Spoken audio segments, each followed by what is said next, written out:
अब हम स्टार्ट करते हैं बेटा photo electric effect.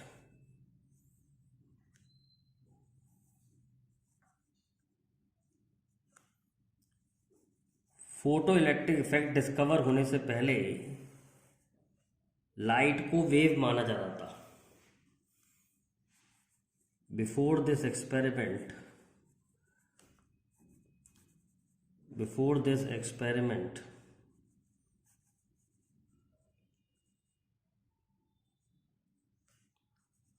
light was considered to be a wave. Light was considered to be a wave, and phenomena like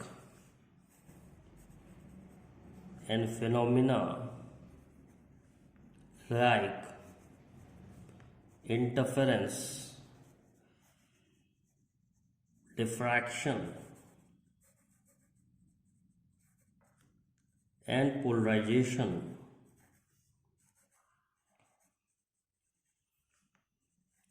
was explained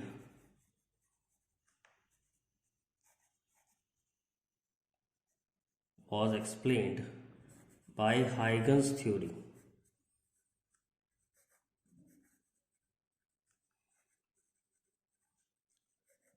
But Huygens theory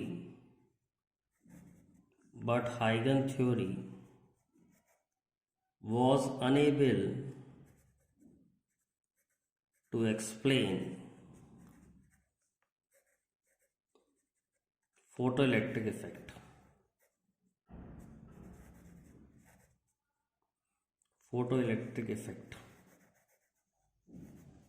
Later on,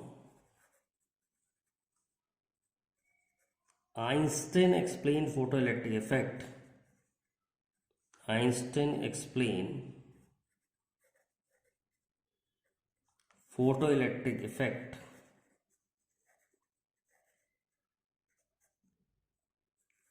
Considering light as a particle.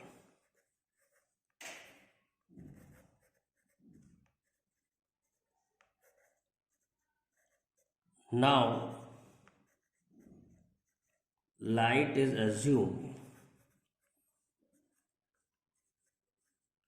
to have both nature,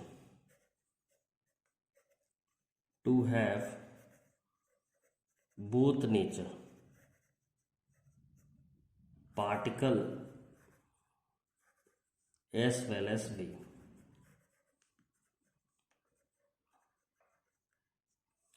Phenomena like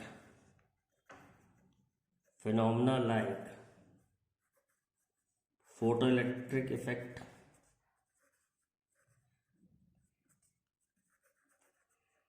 Compton effect,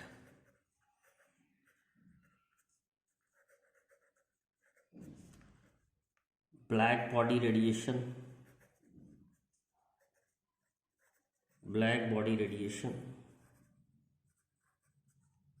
are explained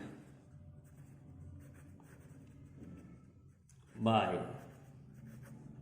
assuming particle nature of light.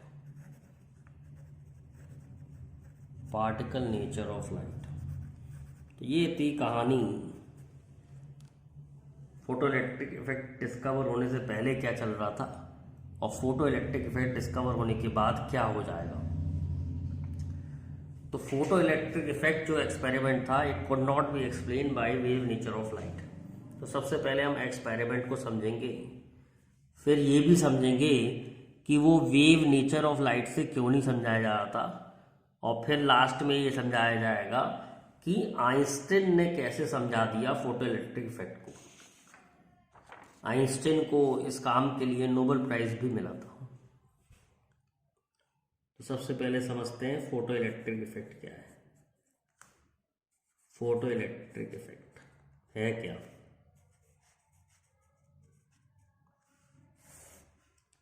When light of sufficient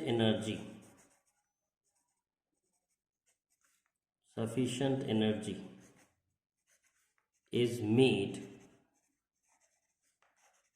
to fall on metal surface, electrons are emitted या ejected from surface. The phenomena is called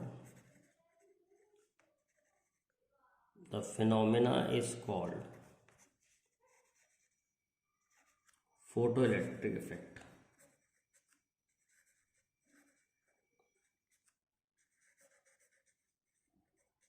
ये एक metal surface है। हम जानते हैं metal के surface में free electrons होते हैं। मेटल के सरफेस पे फ्री इलेक्ट्रॉन्स होते हैं। लाइट आई और लाइट के अंदर एनर्जी काफ़ी है और ये एनर्जी ने क्या किया, इलेक्ट्रॉन को बाहर निकाल दिया मेटल के सरफेस से। तो किसी मेटल में तो आसानी से निकलाएगा, किसी मेटल में मुश्किल से निकलेगा। वो डिपेंड करता है वर्क फंक्शन ऑफ मेटल। अभी इसके बाद वर्क फंक्शन समझाएंगे। तो वर्क फंक्शन ऑफ मेटल पे डिपेंड करता है। किसी में आसानी से इलेक्ट्रॉन निकलाते हैं, किसी में मुश्किल से निकलते हैं। तो it depends upon work function of metal. Caesium का वर्क फंक्शन बहुत कम होता है, तो सीजियम में से आसानी से निकलते हैं। ध्यान रखें, हमें मेटल ऐसा होना चाहिए जिसमें से आसानी से इलेक्ट्रॉन निकल सकें। तो हम फोटो इलेक्ट्रिक इफेक्ट के लिए एल्कली मेटल्स को लेते हैं। एल्कलीस मेटल आर प्रेफर्ड। और उसमें भी सबसे आसानी से सीजियम में निकलाते हैं, तो सीजियम को प्रेफर किया जाता है। Photo electric effect is based upon energy conservation. Important question है। Photo electric effect is based upon energy conservation. कैसे, अभी आगे आएगा। यहाँ एनर्जी कंजर्व रहती है। Photo electric effect energy conservation पे बेस है। बहुत इंपॉर्टेंट पॉइंट है। Photo electric effect could be explained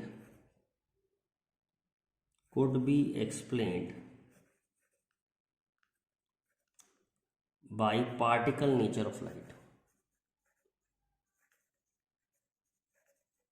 particle nature of light. Light को अगर पार्टिकल माने तभी इसको एक्सप्लेन कर सकते हैं, वरना इसको हम एक्सप्लेन नहीं कर सकते हैं।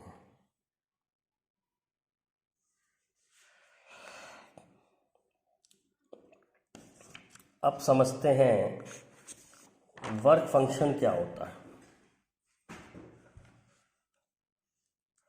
वर्क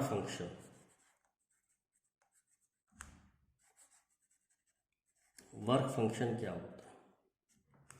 तो हमने देखा कि इलेक्ट्रॉन को निकालने के लिए लाइट में कुछ एनर्जी चाहिए, तभी इलेक्ट्रॉन निकल पाते हैं। तो वर्क फंक्शन क्या है? Minimum energy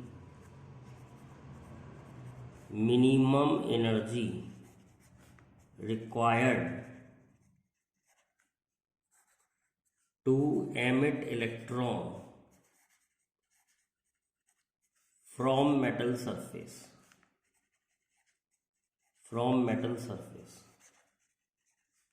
is called work function.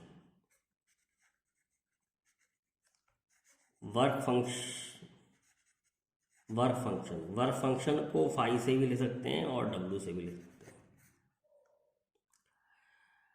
अब हमें मालूम है एनर्जी फ्रिक्वेंसी पे डिपेंड करती है, तो एक डेफिनेशन और समझते हैं, फिर रिलेशन समझेंगे। Threshold frequency.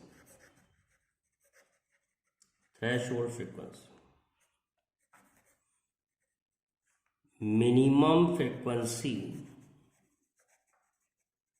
required to emit electron from metal surface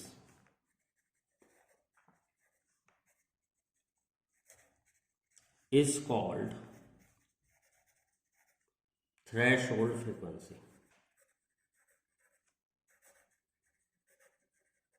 electron को निकालने के लिए जो मिनिमम फ्रिक्वेंसी चाहिए उसको हम कहते हैं थ्रेशोल्ड फ्रिक्वेंसी।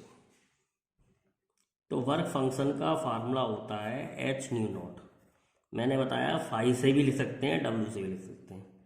न्यू नॉट यहाँ पर है threshold frequency.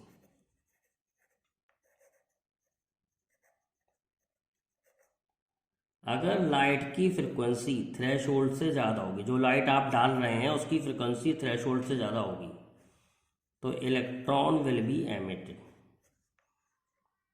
Electron will be emitted with some kinetic energy. अगर जो लाइट आप डाल रहे हैं उसकी फ्रिक्वेंसी जस्ट थ्रेशोल्ड के बराबर होगी तो इलेक्ट्रॉन निकलेंगे, सरफेस पे ही रह जाएंगे।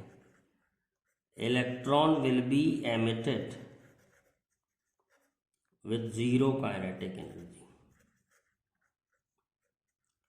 और अगर आपने इलेक्ट्रॉन, आपकी लाइट की फ्रिक्वेंसी थ्रेशोल्ड से कम है तो no electron will be emitted,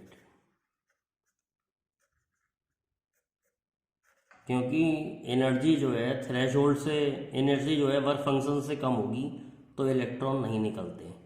no electron will be emitted. तो इलेक्ट्रॉन निकलने की कंडीशन है कि वर्क फंक्शन जो से ज़्यादा होनी चाहिए लाइट की एनर्जी, या दूसरी कंडीशन समझ सकते हैं कि फ्रीक्वेंसी जो है वो थ्रेशोल्ड से ज़्यादा होनी चाहिए। थ्रेशोल्ड जो है मिनिमम फ्रीक्वेंसी है इलेक्ट्रॉन को निकलने के लिए, इससे ज़्यादा फ्रीक्वेंसी होनी चाहिए तभी इलेक्ट्रॉन निकलेंगे। ऐसे ही फार्मूला आता है, ऐसे ही समझते हैं थ्रेशोल्ड वेवलेंथ। तो फ्रीक्वेंसी और वेवलेंथ इनवर्स होते हैं, इसलिए इसकी डेफिनेशन में मिनिमम की जगह मैक्सिमम आ गया। Maximum wavelength that can emit electron from metal surface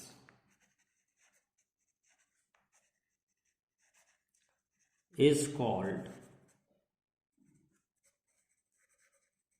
threshold wavelength.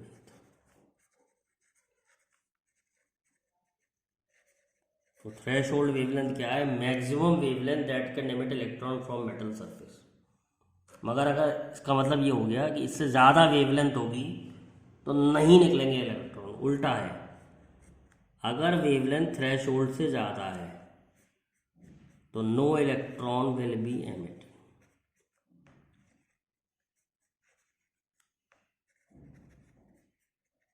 अगर थ्रेशोल्ड के जस्ट बराबर है तो इलेक्ट्रॉन निकलेंगे लेकिन काइनेटिक एनर्जी जीरो होगी।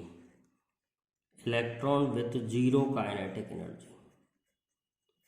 और अगर थ्रेशोल्ड से कम है तो electron with some kinetic energy.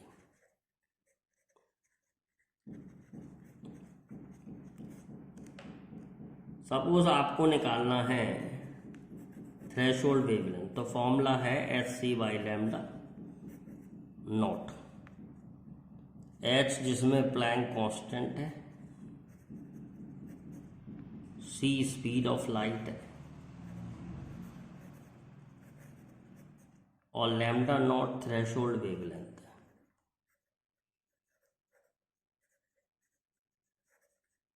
एक सिंपल सा फार्मूला और बता सकते हैं जो आपकी कैलकुलेशन आसान करेगा। h और c की वैल्यू नहीं रखनी चाहिए, नहीं रखनी अगर तो 12400 अपॉन लैम्डा नॉट। इसमें लैम्डा नॉट एंगस्ट्रॉन्ग में रखेंगे तो वर्क फंक्शन इलेक्ट्रॉन वोल्ट में निकलाएगा, या उल्टा वर्क फंक्शन इलेक्ट्रॉन वोल्ट में रखेंगे तो लैम्डा नॉट जो है वो वेवलेंथ जो है वो थ्रेशोल्ड वेवलेंथ जो है वो एंगस्ट्रॉम में निकलाएगी। एक एग्जांपल समझ लेते हैं। Calculate threshold wavelength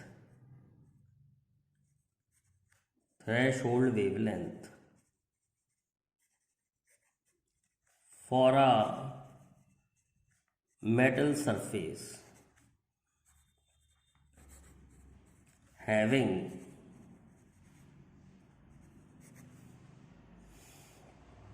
work function 2 electron volt. तो वर्क फंक्शन का फार्मूला पड़ा है 12400 अपॉन लैम्डा नॉट। तो लैम्डा नॉट का फार्मूला आ गया 12400 अपॉन वर्क फंक्शन। तो 12400 अपॉन वर्क फंक्शन दे रखा है 2 इलेक्ट्रॉन वोल्ट। मैंने बताया था वर्क फंक्शन इलेक्ट्रॉन वोल्ट में दिया है तो लैम्डा नॉट एंगस्ट्रॉम में निकलाएगा। तो 6200 एंगस्ट्रॉम ये हो जाएगी थ्रेशोल्ड वेवलेंथ।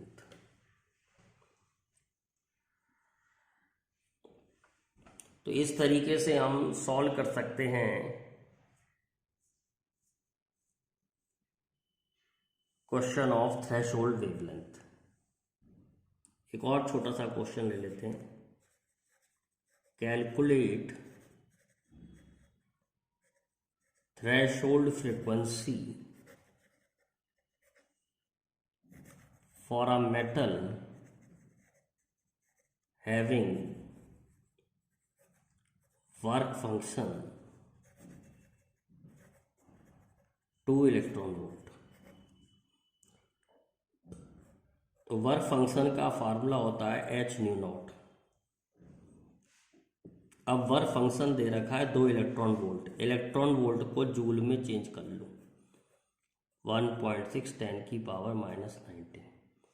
प्लैंक कांस्टेंट की वैल्यू रख दो 6.63 इंटू 10 की पावर -34 इंटू न्यू नॉट।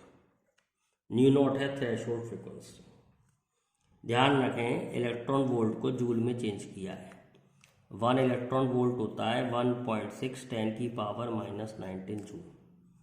तो इससे न्यू नॉट की वैल्यू आ जाएगी 2 इंटू 1.6 2 इंटू 1.6 इंटू 10 की पावर -19 डिवाइड बाई 6.63 इंटू 10 की पावर -34। तो ये वैल्यू आपकी लगभग ऐसे आ जाएगी अप्रॉक्सीमेटली 0.5 इंटू 10 की पावर। ये पावर ऊपर चली जाएगी 34 में से 19 जाएंगे तो बचेंगे 15। 10 की पावर 15 हर्ट्ज अप्रॉक्सीमेटली सॉल्व करा है। एग्जैक्ट आप सॉल्व कर सकते हैं। तो इस तरीके के क्वेश्चन पूछे जा सकते हैं। बहुत सिंपल क्वेश्चन है। आगे कठिन क्वेश्चन भी आपको कराएंगे। अब देखेंगे बेटा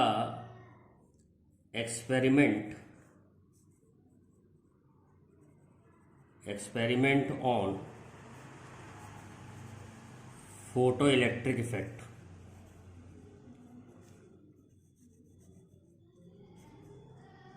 तो फोटो इलेक्ट्रिक इफेक्ट पे एक्सपेरिमेंट हुए, उसको समझेंगे आज। क्या एक्सपेरिमेंट हुए, क्या ऑब्जर्वेशंस लिए।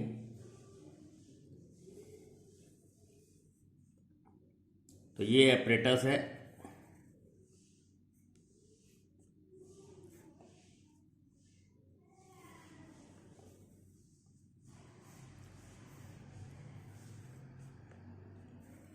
ये एपरेटस है। ये कैथोड है जो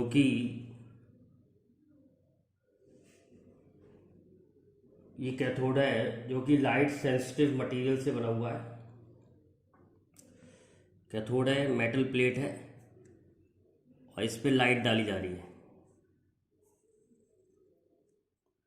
लाइट डालने से इलेक्ट्रॉन निकलते हैं जो पॉजिटिव एनोड की तरफ अट्रैक्ट होते हैं। तो apparatus consist of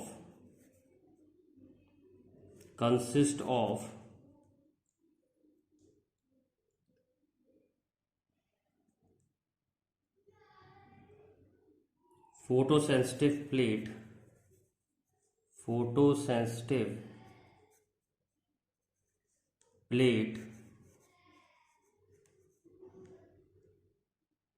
C, on which light is made to fall.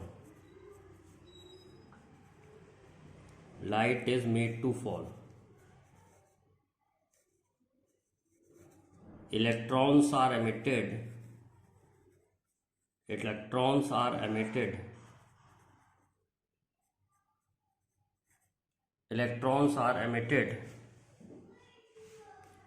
which reaches anode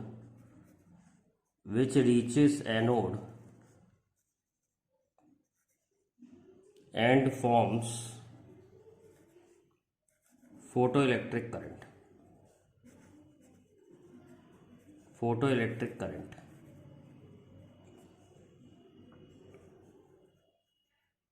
Which is measured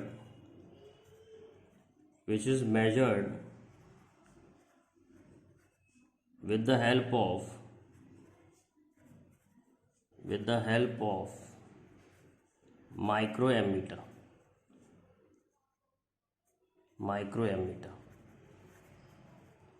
तो ये जो है यहाँ पर माइक्रोएमीटर लगा हुआ है जो कि इस फोटो इलेक्ट्रिक करंट को मेजर कर रहा है।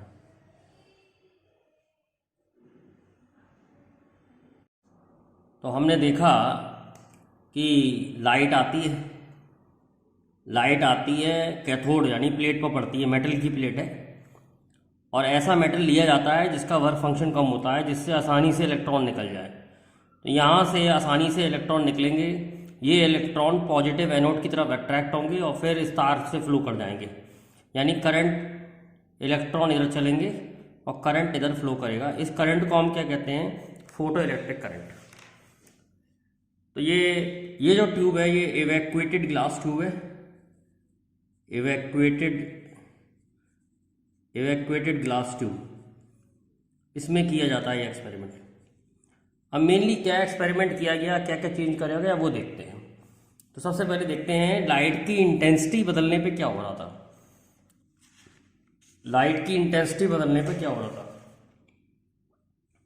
तो पहला है effect of changing intensity of light.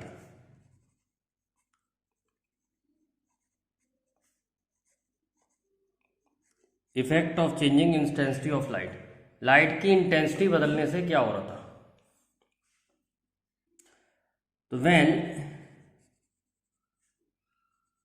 Intensity of light is increase, when intensity of light is increased, photoelectric current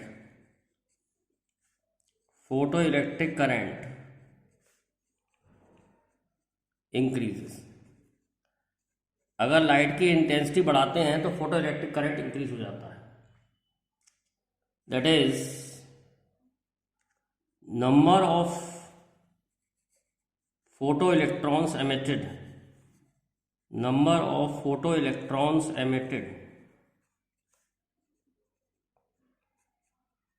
per second increases। Number of emitted photo electron पर second increase, मतलब electrons ज़्यादा निकलने लग जाएंगे इंटेंसिटी बढ़ाने पर और current बढ़ जाएगा। तो इसका ग्राफ बनाते हैं, इंटेंसिटी वर्सेस करंट। करंट कौन सा है? Photo electric current. Photo electric current पे क्या फ़र्क पड़ रहा था? तो हमने देखा डायरेक्टली प्रोपोर्शन है, जैसे जैसे इंटेंसिटी बढ़ती जाएगी वैसे वैसे करंट की वैल्यू बढ़ती जाएगी। तो इंटेंसिटी बढ़ाने पर करंट बढ़ता है। अब नेक्स्ट देखते हैं कि वोल्टेज चेंज करने पे क्या होता है with changing intensity. Effect of increasing voltage and also changing intensity of light।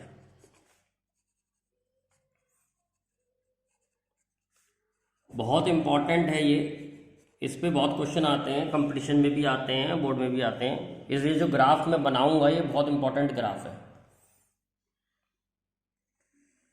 समझते हैं इस ग्राफ को। ये वोल्टेज एक्सिस है, ये करंट एक्सिस है। करंट वही है, फोटो इलेक्ट्रिक करंट। तो जब हमने कोई वोल्टेज नहीं लगाया, मतलब हमने कोई वोल्टेज नहीं लगाया, तब भी कुछ करंट होगा। क्यों होगा? क्योंकि जो इलेक्ट्रॉन निकलेंगे वो एनोड पे पहुंचेंगे। देखो, हमने कोई वोल्टेज नहीं लगाया, तब भी कैथोड से इलेक्ट्रॉन निकलेंगे और एनोड पे पहुंचेंगे। जब हम वोल्टेज बढ़ाएंगे, वेरिएबल वोल्टेज मान लो ने, जब हम वोल्टेज बढ़ाएंगे तो ये ज़्यादा इलेक्ट्रॉनों को अट्रैक्ट करेगा, तो करंट बढ़ेगा। तो हमने देखा, जब हमने कोई वोल्टेज नहीं लगाया तब भी करंट है, और वोल्टेज बढ़ाने से करंट बढ़ता जाएगा, बढ़ता जाएगा, बढ़ता जाएगा, फिर एक लिमिट के बाद आके कांस्टेंट हो जाएगा। इस कांस्टेंट करंट को कहते हैं सैचुरेशन करंट। क्या कहते हैं? Saturation current. अब बजाय वोल्टेज पॉजिटिव की जगह नेगेटिव वोल्टेज लगाइए। मतलब हमने यहाँ पर पॉजिटिव वोल्टेज लगाया था, ये पॉजिटिव टर्मिनल है, बैटरी को उल्टा कर दीजिए, नेगेटिव टर्मिनल लगाइए। तो नेगेटिव टर्मिनल की वजह से इलेक्ट्रॉन रिपेल होंगे, करंट कम होगा, और थोड़ी देर बाद एक ऐसा वोल्टेज आ जाएगा जब करंट जीरो हो जाएगा। इस वोल्टेज को हम कहते हैं स्टॉपिंग पोटेंशियल। तो वोल्टेज जब हम नेगेटिव डायरेक्शन में लगाएंगे तो करंट कम होना चालू हो जाएगा, और एक पर्टिकुलर वोल्टेज पे करंट बिल्कुल जीरो हो जाएगा, उसको बोलते हैं स्टॉपिंग पोटेंशियल। अब क्या करना है, पहले समझ गए? देखो, पहले कोई वोल्टेज नहीं लगाया तब भी करंट है, फिर वोल्टेज बढ़ाया तो करंट बढ़ने लगा, पर फिर थोड़े और ज़्यादा वोल्टेज बढ़ाने पर करंट बढ़ना बंद हो गया। करंट बढ़ना इसलिए बंद हो गया क्योंकि जितने इलेक्ट्रॉन थे निकल रहे थे वो सारे ही पहुंच रहे थे। अब उससे ज़्यादा इलेक्ट्रॉन ज़्यादा नहीं निकल रहे थे, तो पहुंच नहीं रहे थे, तो करंट कांस्टेंट हो जाएगा। इस करंट को कहेंगे सैचुरेशन करंट। वोल्टेज नेगेटिव में लगाएंगे तो धीरे धीरे करके करंट कम होगा, और एक ऐसा वोल्टेज आएगा जिस पे करंट जीरो हो जाएगा। Now change the intensity of light. जब हम लाइट की इंटेंसिटी चेंज करेंगे तो सेम ग्राफ रिपीट होगा। हम देखेंगे कि सैचुरेशन करंट बढ़ गया। चेंजिंग इंटेंसिटी ऑफ लाइट, पहले इंटेंसिटी ऑफ लाइट I1 है, फिर इंटेंसिटी ऑफ लाइट I2 कर दी, इंटेंसिटी ऑफ लाइट चेंज कर दी। मतलब ये जो लाइट आ रही थी, पहले हमने ग्राफ वोल्टेज चेंज करके बनाया, फिर हमने इस लाइट की इंटेंसिटी चेंज कर दी, और फिर दोबारा ग्राफ बनाया। तो ऐसा ग्राफ आया दोबारा कि पहले कुछ करंट है, फिर करंट बढ़ने लगा वोल्टेज बढ़ाने से, और एक पर्टिकुलर वोल्टेज के बाद करंट कांस्टेंट हो गया, सैचुरेशन करंट हो गया। तो सैचुरेशन करंट बढ़ गया करंट इंक्रीज करने, वो इंटेंसिटी इंक्रीज करने पर, लेकिन स्टॉपिंग पोटेंशियल वही रहा। तो इसके बारे में लिख लेते हैं। When no voltage is applied, when no voltage is applied, there is current, there is current. जब हमने कोई वोल्टेज नहीं अप्लाई किया तब भी कुछ करंट था। On increasing voltage,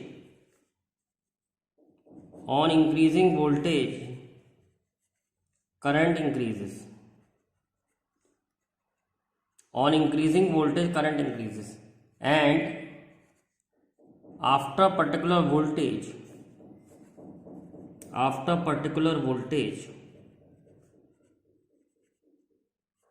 current become constant.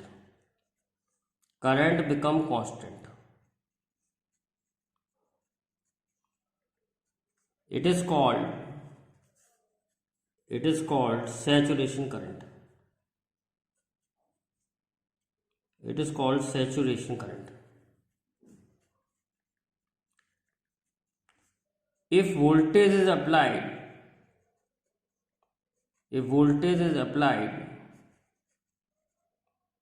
in reverse direction,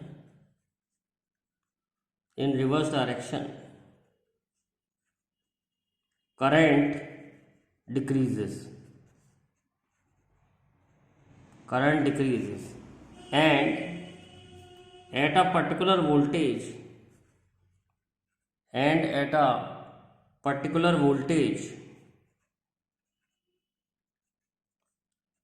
current become zero.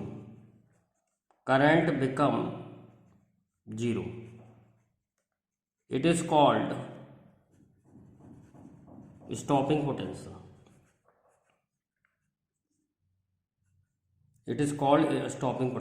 एक पर्टिकुलर वोल्टेज के बाद करंट जीरो हो जाता है, इसको हम कहते हैं स्टॉपिंग पोटेंशियल। ये स्टॉपिंग पोटेंशियल है। अब लाइट की इंटेंसिटी चेंज करी। क्या चेंज करी? लाइट की इंटेंसिटी चेंज करी। On increasing intensity of light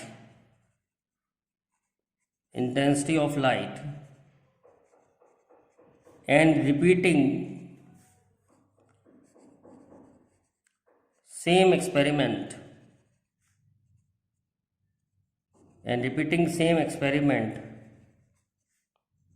it is observed that saturation current increases,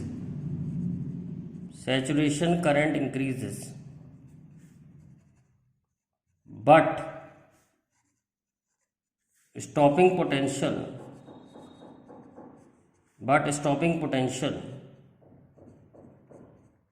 does not change.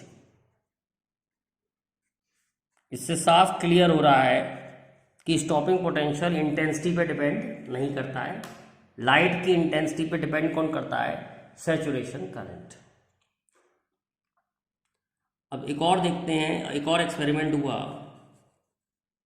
Effect of increasing voltage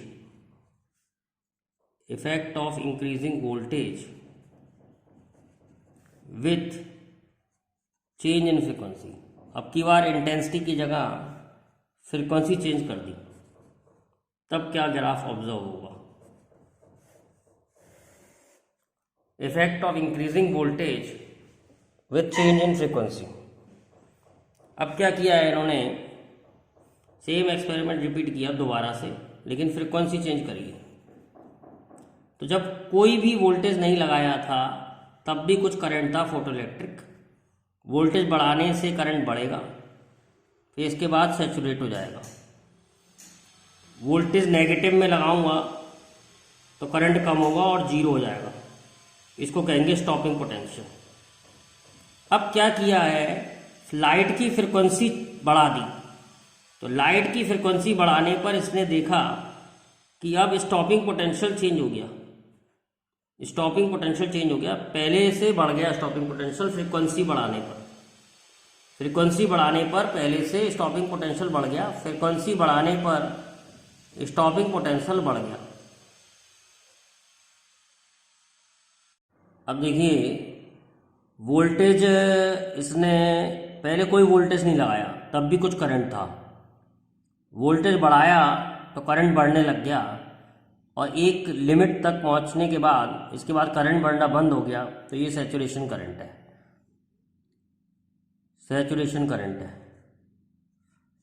अब इसने क्या किया है? लाइट की इंटेंसिटी चेंज करी है, लाइट की फ्रीक्वेंसी चेंज करी। तो लाइट की फ्रीक्वेंसी चेंज करने पे देखता है कि करंट तो उतना ही रहता है, लेकिन स्टॉपिंग पोटेंशियल चेंज हो जाता है। फ्रीक्वेंसी बढ़ाने पर स्टॉपिंग पोटेंशियल बढ़ जाता है। ये नोट किया। उसके बारे में लिख लेते हैं।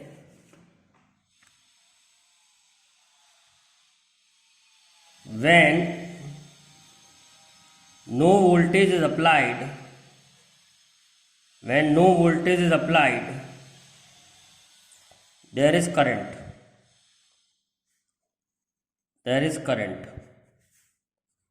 On increasing voltage, On increasing voltage, current increases. Current increases till it reach saturation.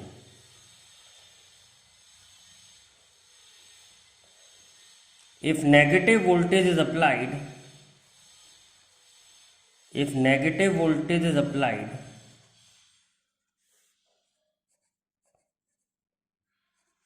current decreases,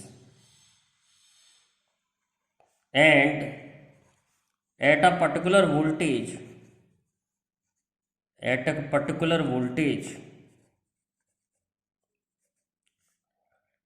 becomes zero.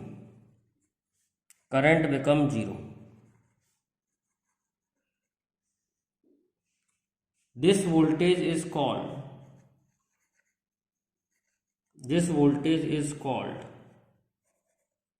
stopping potential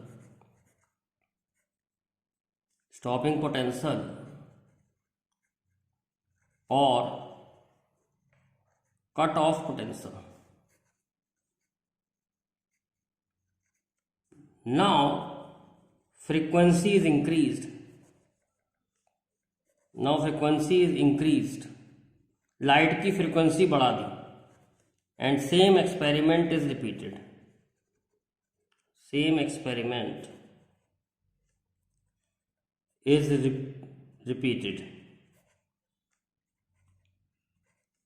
It is seen that saturation current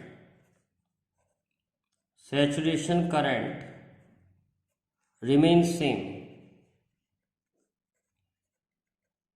but stopping potential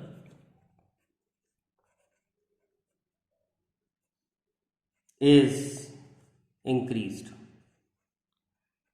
तो फ्रीक्वेंसी बढ़ाने पर स्टॉपिंग पोटेंशियल बढ़ जाता है, लेकिन saturation current वही रहता है। इसका एक्सप्लेनेशन जो है बाद में दिया है आइंस्टीन ने इन एक्सपेरिमेंट का, क्योंकि इन लोगों ने एक्सपेरिमेंट तो किए लेकिन उस समय वेव थ्योरी चल रही थी, तो वेव थ्योरी इन सब चीज़ों को एक्सप्लेन नहीं कर पा रही थी कि फोटो इलेक्ट्रिक इफेक्ट में ऐसी चीज़ें क्यों दिखाई दे रही हैं।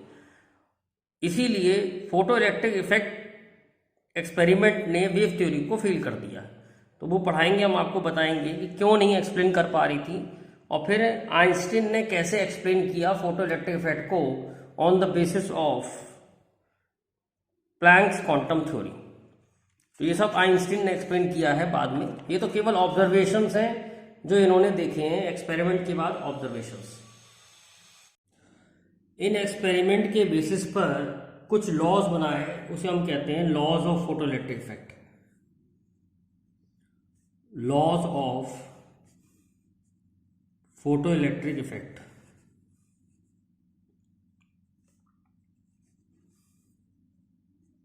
पहला लॉ क्या था? Minimum frequency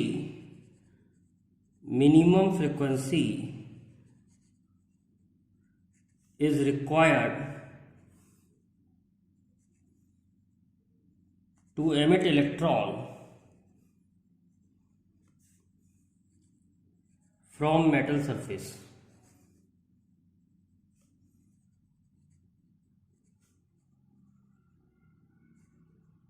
Which is called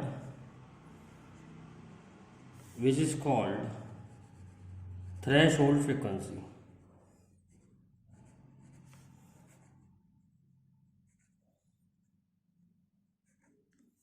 दूसरा, kinetic energy of electron.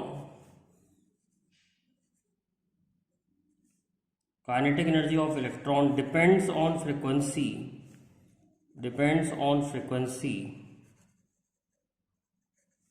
And not on intensity. Kinetic energy frequency पर डिपेंड करती है और इंटेंसिटी पर डिपेंड नहीं करती। तीसरा, number of photo electrons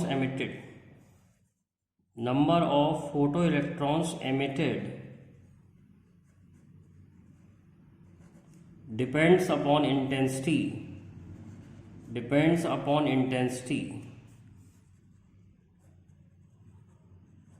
and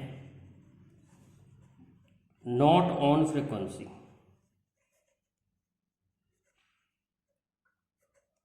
चौथा, there is no time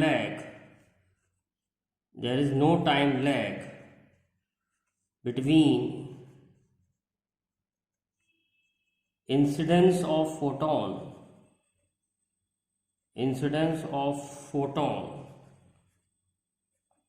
and emission of electron. तो ये 4 लॉ बने हैं, बहुत इंपॉर्टेंट है, लर्न करने पड़ेंगे। एक मिनिमम फ्रीक्वेंसी चाहिए होती है इलेक्ट्रॉन को निकालने के लिए मेटल सरफेस में से। अगर वो मिनिमम फ्रीक्वेंसी नहीं होगी तो इलेक्ट्रॉन नहीं निकलेंगे। इसको हम थ्रेशोल्ड फ्रीक्वेंसी कहते हैं। जो काइनेटिक एनर्जी इलेक्ट्रॉन को निकालने के लिए चाहिए वो फ्रीक्वेंसी पर डिपेंड करती है। जो काइनेटिक एनर्जी जो इलेक्ट्रॉन की है वो फ्रीक्वेंसी पर डिपेंड करती है। इंटेंसिटी बदलने पे कोई चीज़ नहीं आता। फ्रीक्वेंसी बढ़ाने पर काइनेटिक एनर्जी बढ़ जाती है। कितने फोटो इलेक्ट्रॉन्स निकलेंगे पर second? Number of photo electrons emitted पर सेकंड और जोड़ लो, यानी कि करंट। वो डिपेंड करता है इंटेंसिटी पे, फ्रीक्वेंसी पे डिपेंड नहीं करता। और तीसरा, जैसे ही फोटोन आता है वैसे ही इलेक्ट्रॉन निकल जाता है। There is no time lag, मतलब टाइम वेस्ट नहीं होता है। जैसे ही फोटोन आता है वैसे ही इलेक्ट्रॉन निकल जाता है। तो ये हम क्यों नहीं समझा पा रहे थे वेव थ्योरी से, वो समझते हैं अब। फेलियर ऑफ वेव थ्योरी, और फिर बाद में देखेंगे कैसे समझाया गया ये सारे सब कुछ को। Failure of wave theory.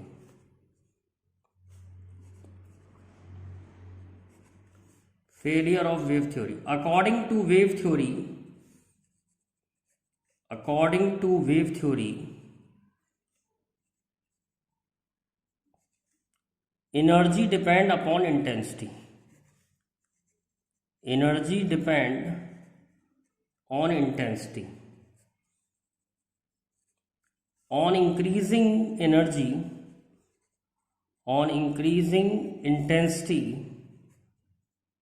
energy must increase.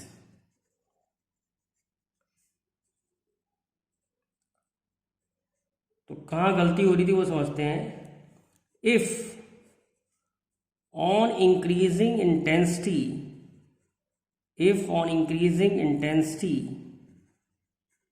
energy increases, then electron must come out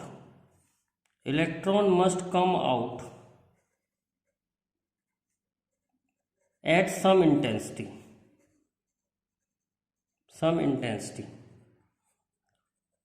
Then why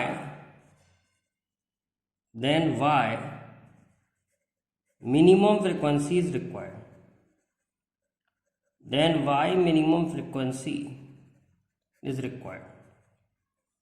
अगर इंटेंसिटी बढ़ाने पर एनर्जी बढ़ती तो किसी ना किसी एनर्जी पर या किसी ना किसी इंटेंसिटी पर इलेक्ट्रॉन को बाहर आ जाना चाहिए। तो मिनिमम फ्रीक्वेंसी का क्या चक्कर है? मिनिमम फ्रीक्वेंसी क्यों चाहिए पड़ रही है?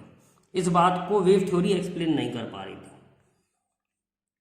दूसरा, अगर इंटेंसिटी इंक्रीज करने से एनर्जी इंक्रीज हो रही है तो काइनेटिक एनर्जी भी इंक्रीज होनी चाहिए, जबकि ऐसा हो नहीं रहा था। If on increasing intensity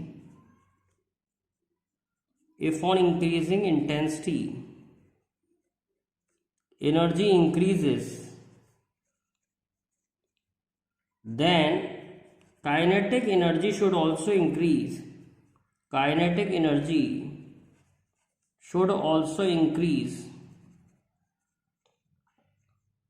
On increasing intensity. पर हमने देखा काइनेटिक एनर्जी तो फ्रीक्वेंसी बढ़ाने पे बढ़ रही थी, इंटेंसिटी बढ़ाने पे नहीं बढ़ रही थी।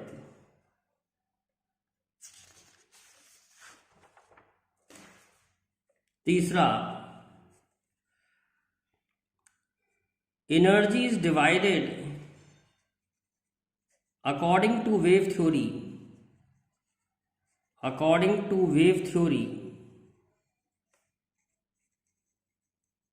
energy is divided equally among all wavefront. Energy जो है वेव फ्रंट में डिस्ट्रीब्यूटेड है. That is why electron must take some time to come out, but it is not so.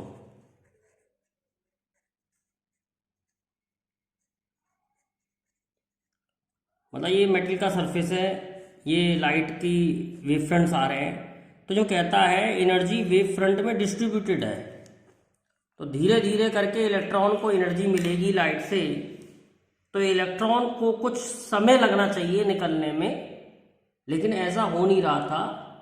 Electron एकदम निकल रहे थे, इलेक्ट्रॉन जो है वो एकदम निकल रहे थे. तो इन बातों को मतलब फोटो इलेक्ट्रिक इफेक्ट को वेव थ्योरी नहीं समझा पा रही थी, इसीलिए वेव थ्योरी फेल हो गई.